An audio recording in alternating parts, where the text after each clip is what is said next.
Good morning. What a wonderful highlight to yesterday's events. We're so happy to have you back.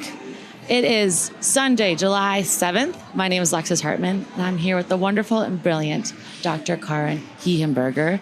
Thank you for joining us today. I'm so excited. I'm trying not to be too fangirly about you because you're just such an inspiration to me as a woman in this field. So I'm gonna try to hold it together, folks, and be very chill as I do this interview with you. Good morning. How are you? Good morning. Thank you so much. Of course. I'm really excited to be here. Good. All right, so we're gonna jump right in.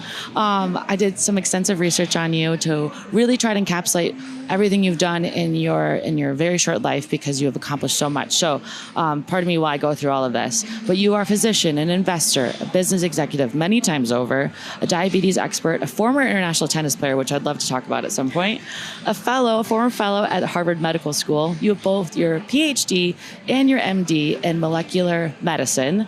And to top it all off, you're a part of this community as a transplant recipient. That was a lot of exciting things to hear. But first and foremost, I'd love to hear how you got here, not just to the games, but in this world of transplantation. Was it just becoming a recipient? Was it prior to that? Yeah. Where did your journey begin? Yeah, so it's a good question, of course. I mean, being a transplant recipient, first of all, again, Alexis, I am so happy to be here. Oh, good. Makes my heart happy. And to be invited to these games for the first, I mean, I'm not invited for the first time, but it's the first time I'm here. Yeah. And it's a fantastic opportunity, and it's just an experience on every level. So thank you again. Good, of course. And to the whole team. The reason I'm here, I mean, primarily I have to say it is because I am a transplant recipient. I got my most recent kidney a year ago, Oh my a gosh. year and a few months now. It was April of 2023. I got my second kidney. I had my first kidney in 2009 and my pancreas in 2010. Okay. So, before that, transplantation to me was a real combination of surgery and science. Mm-hmm. And magic and altruism and miracle. Mm-hmm. So it's a part of medicine that I think everyone who goes to medical school kind of, you're in awe of, because those individuals who serve the patients, the surgeons, the doctors, the nurses, everyone around them, they're just making miracles, because these individuals, and I am one of them now, but I didn't used to be, are going through something so very difficult, meaning end-stage disease. Mm-hmm. So, right, even the definition of that, even the word is hard, right? It's scary. It's the end stage of any condition. And here, with transplantation, you can turn that around and get a second chance to life. And that's what happened to me. I mean, 3 times, right? I had an incredible opportunity. First, my father gave me one of his kidneys. Then this young woman who died, the family decided to give a pancreas. And then the third time, my sister gave one of her kidneys. And, so I've been really privileged to experience this firsthand. But as someone who's also, as you mentioned, is a scientist, a medical doctor, someone who is in the business of medicine, which is always to me secondary. To me, the patient is number one, right? Whatever I do is always the impact on the person. As a young individual, as a young child, I was fascinated by what kept people healthy and what made people sick. Interesting. Right? So to me, it's always been the individual. And how do you help that individual from every level? So medicine was a natural choice because I saw that with medicine, we could serve patients. Mm-hmm. And then science became a tool for me to understand why people got sick. And again, how do we make them healthy again? It's not just about caring, because in the case where there is a real disease, you have to figure out what is the disease and how do you treat the disease and optimally cure the disease. Mm-hmm. There are very few conditions that we can cure. But science, again, became a tool, so I had to learn about science. Mm-hmm. So, I first got into medicine because of my fascination with patients and also my own condition with type 1 diabetes. Mm-hmm. But it started before that, my fascination with, disease and health and sick. So medicine was a natural choice. Science became the tool to solve problems. And then the business of it all became the third, because to me, the business or technology in itself, is another tool to address that individual and now on a macro level. Because dealing with one patient at a time when you're also a patient was frankly too hard for me. So when I was a young doctor, coming out of medical school, doing my internship, every person I treated, I kind of felt as that patient almost. And when I could step up and see it more as, okay, the science, treating, dealing with the situation. Another layer the to business, bring to it. The business of it became a macro approach, which was frankly easier psychologically for me. To break it so apart. that's why I took all this, and you mentioned all these different things. There have been natural steps. There has never been a point in my life where I have not been happy in my work. I mean, I've been unhappy because I've been sick, right? But it's always been a step towards something new. And I think that's how I handled all the hurdles, is that I've seen it as a learning experience. Because ultimately, I'm a student, right? I love studying. I love learning. I love learning from people, and I love learning from experiences. So every single experience and every person that I meet, I try to get something from them, and I try to give something to them. Sounds like building blocks. Everything in your life has been a building block. The curiosity got you to the studying, got you to the understanding, got to the breaking down of, okay, we can tackle it from this angle rather than this angle. What does that mean to you now today in terms of you've accomplished all these wonderful things I've talked about? Where are you going next? What's that next building block that you want to add, or the next one that you're looking to uncover? Yeah. No, I think that ultimately, of course, I want to solve problems. So yes, curiosity is a big part of it. The other part, and you mentioned my tennis, competitiveness is always it seems like it's an underlying factor. An underlying factor is that I want to get to a goal, right? I want to get to an accomplishment, but it used to be as a younger person, the accomplishment was the most important. Now I think the path toward it and what I can do and achieve for people. So, everything I do, I want to have an impact on, again, individuals, on patients. So transplantation, immunology, diabetes, kidney disease, those are the areas of my, biggest passion. And that's where I want to have an impact. So with transplant, there are a few things that are key to me, key to us. I think all here, number one, not everyone is as privileged as I am, being able to get 3 times, access to an organ. We need more organs, right? There's a need for more. It's the name of the game of everything we're doing. Living donation. We need to optimize the, transition from a diseased donor to the recipient. We also need to figure out how to use xenotransplantation, right? We have some great new discovery using xeno. And if that can be the next wave, we can suddenly offer many more patients an organ. Could you touch on that a little more for those who maybe aren't familiar with it? So xenotransplantation just means that we are using an organ from a different species. The species that we have had most experience with to date is pig. Which, who would have thought? Not I. Well, the pigs are incredibly similar to people, and I learned that actually as a scientist. We were doing experiments not on pigs because they, for example, they healed their wounds similar to us. And there's some sort of emotional capacity they have too, correct? They are pretty intelligent. They have. We don't want to think about that as we're getting their organs. Exactly, but they're similar to us. There's the commonalities. But there are also differences, obviously, more than their looks, right? More than their behavior. They're also different to us genetically, and therefore we need to do modifications. And because of the scientific discoveries recently with CRISPR, meaning gene editing, we can edit out some of those differences, and we can also add back some of the differences. And the point there is to minimize rejection, minimize other health complications by doing that? Yeah, 2 main things. Minimize rejection and minimize virus. Because there are certain viruses that are kind of inherent to the pig. And by using gene editing, we can eliminate those risks. Or reduce those risks. We still need to use immune suppressants, like we do also for, allo, or meaning that we're getting an organ from a human. But the recent discoveries in gene editing, and also now being able to surgically remove a kidney from a pig and put it into a human of a similar size. So mini pigs. is a great discovery. And we have seen some amazing examples. We saw a case at Mass General just a few months ago of Mr. Slayman, who received a pig kidney and was able to live with that kidney for several weeks through gene editing, through immune suppression, and through that discovery of how to culture those pigs over time. So we hope that that is going to give many, many patients, primarily on dialysis now, a chance to live again with a kidney. So that's a great opportunity. That's number one, is the access to organs. Number two, the drugs that we're on right now are very old. We're on drugs, or we as transplant recipients. 50 years of the same. Yeah, at least 30 at least.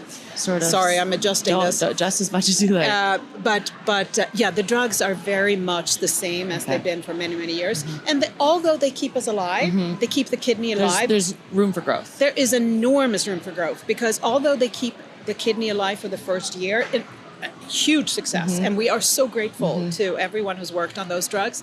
But we need better drugs, so we don't have the complications, like the cancers, like the infections, like the side effects of the drugs. And primarily the duration of the kidney. We should be able to live with a kidney for life, the lifetime of the recipient. So we don't need a second kidney. Because they would have lived, had they not passed, using a deceased donor for example, had they not passed, they would have lived most likely the rest of their life with the kidney. So the fact that we're struggling to make that longevity with the second chance is a big roadblock right now. Exactly. I mean, if you think about it, I got my first kidney in 2009 from my father, who's alive. But his kidney stopped working last year. It stopped. I was on dialysis last year, and it was because the drugs that I'm taking could not sustain that kidney as long as it was sustained in his body, in my body. So we need better drugs. Number two. Despite being related and genetics being a big... and it was not rejection. It was because the drugs we're taking right now are actually causing harm to the kidney over time. So we need better drugs. That's why we need more scientists in this space, more medical students. Do you feel that that's a big lack in the medical field? It is a big lack right now, the interest in the immunology of transplantation. It's just not and that's why we need all the companies as well. So we need companies in this space who put money to work into transplant, and not just, I'm so in awe of what's happening in oncology and in autoimmune, but we also need more companies to focus on transplantation again. I agree. I do feel like being in transplantation the short amount of time I have, there's this immense opportunity, and I just don't know if they don't see it, don't realize it, don't care, for lack of a better word. Well, I think it's, we've had such success. So in the first year after a transplant, more than 90% of patients still have their kidneys. That's great. It's huge. But 10 years later, 15 years later, many do not. And that's why we need more focus on that long-term lifespan, as well as we need patients to raise their voices and say, yes, this is great, I'm so great, but I need more. I deserve more. Because look at these people who gave us kidneys, hearts, livers, lungs, pancreas, intestines. All those individuals who gave us that, we really owe it to them to keep them for a long time. And you feel that as a recipient. That's evident in every recipient that I speak with and see. And I think that's what it's hard when it comes down to these corporations. They don't see it or feel it always. So that's why someone like you is so important to be a leader, a CEO, someone who's saying, hey, come join me, come with me. I know what it's like. Just listen and let me help you understand where you don't see the pros and cons or the pros of this. And to your question a few minutes ago, one of my goals is really to get to those companies, right? And to speak, from my heart and say, we deserve more. I'm just one. That's a perfect way of putting it. As a human, I deserve to have a life just as much as you do. Just because I've been these set of cards doesn't mean that we shouldn't be investing in me. No, we need to invest in this group of people. We have so many individuals walking around with an organ. Exactly. This speaks a testament to it. We had the Quarter Century Club. We had 50 members who have had an organ for 25 years or more, and we have new members every 2 years. So that alone, we need to get you guys all together and get talking to some people. That's amazing. Yeah. The third point, though. Yes. So I've talked about two things. Number one was the access to organs. Number two, the drugs. And number three, I think it's really, really important that we help patients over time, right? To help them take care of their organs. And that's not just the drug development, but it's also the access to doctors. Everyone should have access to doctors and nurses in the transplant space. No matter where you are. Right. I do feel like that is a big complication or roadblock, between rural and urban. Yes. There's many more urban transplant centers, more urban OPOs, and it's the rural areas that are more affected. Yeah. And if you could speak to this, I'm more curious about, before you even become a transplant patient, the precautions that you're taking, the work that you're doing on your body so that you don't become diabetic, you don't have PKC. What do you see in that field? What are we missing there? Is it education? Is it advocacy? Is it all of it? I think it's the ultimate question, right? Especially for this country, in any Western country, is that we have a lot of awareness for what we should do and what we shouldn't do. We have a lot of education, but we have food deserts, right? We have places in this country where people cannot get access to good food. We have places in this country where we don't have access to health care, right? So not everyone is situated with an equal opportunity. Yep. And it starts with the children, right? We really need to start young. We need to start with the mothers and the children, because mothers are motivated to take care of their children. They'll give anything for their kids. Anything for their kids. I mean, I have a 6-year-old daughter. I would do anything for her not to be going through what I have gone through. So you want a better life for your child. I mean, I want early detection. I want to know if she's genetically set up to get type 1 diabetes like me. So I'm doing the tests for her. So I'm making sure if she does, then I'm going to take precautions. But even before that, I'm educating her to do exercise, eat the right things. It's not always easy. Nope. Chicken nuggets and fries. 6-year-old who has different feelings. Pancakes. That's what they want. But you gotta put in something. You gotta start somewhere. I do feel like that as a country, we are behind. The way our food is made, our education system. I feel like we've got so many gaps, and we're just treating the problem rather than putting a Band-Aid on it. To your point, giving these organs out that aren't, fully going to be extensive for your whole life. No, which is they're two different issues, but they both speak to each other. We as a country, and I'm talking about the United States of America, we're very, very good at treating a disease. We are a disease care country. We're not a health care And you don't country. see that elsewhere, correct? Well, yes. We're seeing it more and more. I mean, Europe is also getting there. But, there's more preventative care in other countries. Yep. And I think we need to just have a different mindset, because the medical doctors, we're raised and we're educated to treat a problem. We're not preventing a problem, right? And that needs to be primary. We need to educate. We need to kind of give access to those kind of preventative efforts. And I think we need to motivate people. Like, there needs to be a motivational, because human beings are complex. If you choose a Snickers bar versus something that's going to be good for you in 5 years, you're going to choose that Snickers bar. Exactly. It's a satisfaction now. Feels good right now. But we have to kind of get into the mindset that if you do that, you're not going to feel as good in the future. You may not look as good in the future. There have been several campaigns in what drives people behavior, and I think it's different in different people. Some people are going to be driven by competition, right? So they're going to compete. Some people are driven by the fact that they can be around for the graduation of their grandchildren, or the marriages of their grandchildren, or even their children, right? And if you know that in your family you have a lot of diseases that will prevent that from happening, you got to be proactive. But you need help. No one can do it alone. You don't know where to go. And to me, that's the main mission here as well. We can't do it alone. We need to lean on others. Transplant Life as Transplant Life Foundation and Transplant Life as our digital community, I think that's very similar. We want to help other people, lean on them, because you can also lean on others, right? So, and I do feel that that's something that transplant patients do very well, because we've been given this opportunity. We are very, very happy to also help others, because we feel grateful. And I think we need to kind of leverage that. But when you go back to the preventative stage, again, lean on others. Get your buddy to go out walking with you. Cook with a friend. Find a grocery store where you can actually get some healthy food. It's easier said than done, though. It is, and that's what I always wonder, is why do we continue to do what we know is bad for ourselves rather than take that extra step, extra 10 minutes. And it just seems to be human behavior is so hard to rewire, so to speak. It is. And it's more generational in change than in family unit change. Yeah. But I think it's cultural. We need to kind of, you can't say the same thing to one culture as you do to another. True. I mean, you can't tell a Swedish person to stop with the meatballs and the potatoes. You can't tell, someone who's more from Mexico not to eat rice. Yeah. Right? It's really hard to you have to be very cognizant of that and accommodate. And as a physician, I think also a provider, you have to be understanding. And it's easier if you are, a Swedish person and you're treated by a Swedish person. If you are African American, you have an African American idol or a provider. Yep.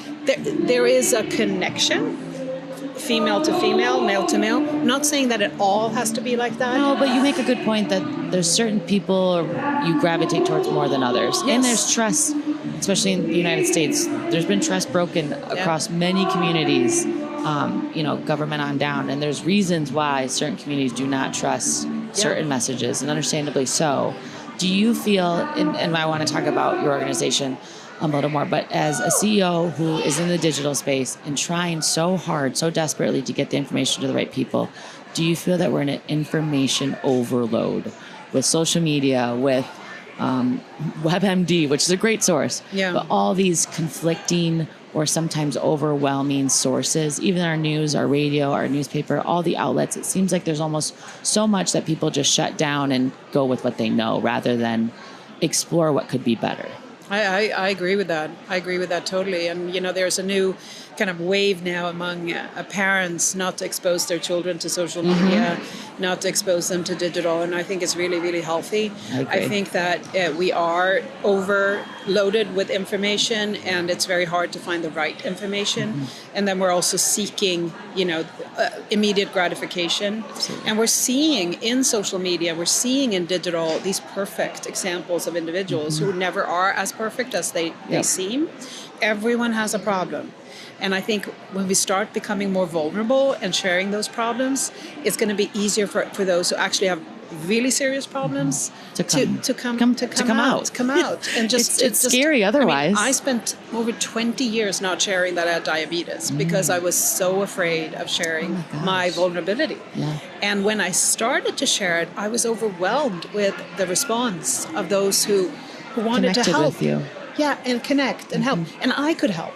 So, and as a human being, I think that is a big difference between us and the pigs, maybe, is that we do want to help. We do want to take care. I mean, animals do that too, but I mean, the biggest difference in the human behavior, and I want to kind of draw upon that, is that we have empathy. We have, all this. So I think that digital is important. We need to leverage it because we got technology. Again, going back to my initial state. Yes. I think digital is, again, like science, like business, a tool to impact people. Absolutely. But we need to use it the right way. So if we can't meet a person who's in Alabama when you live in Connecticut, like I do, now with digital, I can connect. You have a meeting at 2:30 tomorrow. I meet someone now. And when I get back home, I can connect with them still through, any digital community. So I think that's how we can leverage it. And also, of course, you can't see a doctor every day. Exactly. You can't get a doctor's appointment. That has been a huge change in the last few years. That's really important. Yes. It's really important to get tools.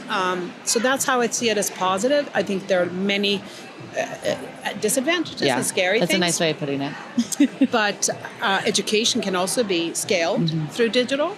We can watch a seminar. We can get education that way. We can even make sure that people get access to it because they have to tick off and do little tests and all that. I do think that responsibility is important for the individual because ultimately it's up to you. As a we patient. have that free will to choose. It's what we are willing to engage with. Yeah, you got to choose. For some people, it's more difficult than others. Absolutely. And we got to just say. And I have a luncheon later today, yes, and I'm so we're excited. Talking about health and happiness. And the ultimate negative toward happiness is bitterness. When you start feeling bitter about, and I have had those moments when a pacemaker, I got these 3 transplants, I got a hip, It's easy to... I'm like, why me? Yes. You know, why does this happen to me? I didn't do anything wrong. You know, what did I do? And I start feeling bitter and looking at people who are healthy, who I feel they didn't do as much, you know, toward others. And that's understandable too. It's part of being human. Being bitter is the worst thing you can be. You just got to see those little positive lights. And well, it starts to seep out of you, and then more bad seems to come from it when you have that attitude as opposed to a bright, encouraging, positive one. Yeah. That and guilt and shame, those are bad. Yeah, Bad emotions. They sit heavy. Yeah. They sit heavy in your heart, and that seeps into everything else. And it prevents you from doing good. Absolutely. Yeah. I totally agree. Now tell me more about Transplant Life. So Transplant Life is a digital community where patients, donors, you know, providers, everyone who's really interested in the space of transplantation can share, can experience other people's stories, and they can lean on others. When did you start? We started that right during COVID. That's what I thought. Okay. Yeah. I remember. So we had the idea around 2018, 2019, because we realized that transplant patients, you know, are not really a disease, right? Yeah. It's not like breast cancer or diabetes. Correct. Transplantation is a treatment, but it is also a condition almost, because when you have a transplant, whatever transplant you have, you often have the same kind of drugs, you live through the same kind of complications, and you have the same kind of care. So there is a need to connect, because as someone who used to be type 1 diabetes, I now have a pancreas. I'm not type 1 diabetic anymore. But I am still but I'm not part of that but I'm community. not part of that community. Yeah. I'm not really part of, so I need a new community. And we didn't see a digital community for transplant patients before Transplant Life outside of Facebook, which is very strong.